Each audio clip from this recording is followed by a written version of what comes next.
অনেকেই ভাবে যেন সুখ মানেই অনেক কিছু পাওয়া, কিন্তু আমার জীবনের একটা সোমবার আমাকে শিখিয়েছিল সুখ কখনো কখনো এক থালা গরম ভাতের মধ্যেও লুকিয়ে থাকে। গত পর্বের শেষে বলেছিলাম সেই ছোট্ট পরিবর্তনের পর আমার জীবনে কি কি বদল আসতে শুরু করেছিল।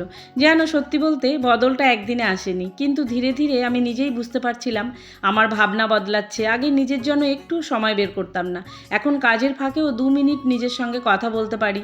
আর সেই ছোট্ট পরিবর্তনটাই যেন মনটাকে অনেক হালকা করে দেয়। যেন আজ ছিল শ্রাবণ মাসের সোমবার, সকাল থেকেই মনটা কেমন যেন শান্ত ছিল, তাই খুব বেশি আয়োজন করিনি।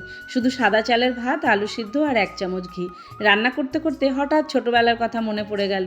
তখন এত কিছু ছিল না, কিন্তু খাওয়ার সময় সবাই একসঙ্গে বসতাম, সেই হাসি, সেই গল্প আজও চোখ বন্ধ করলে যেন সব দেখতে পাই। যেন আজ যখন নিজের হাতে সেই একই রকম খাবার পরিবেশন করলাম, তখন মনে হলো সময় কত বদলে গেছে।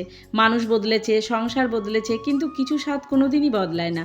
আমি বুঝলাম জীবনের আসল আনন্দ দামি খাবারে নয়, আসল আনন্দ হলো নিজের মানুষগুলোর সঙ্গে একসাথে বসে খেতে পারা। হয়তো আমার জীবন খুবই সাধারণ, কিন্তু এই সাধারণ দিনের মধ্যে এমন কিছু মুহূর্ত লুকিয়ে থাকে যেগুলোই পরে সবচেয়ে মূল্যবান স্মৃতি হয়ে যায়।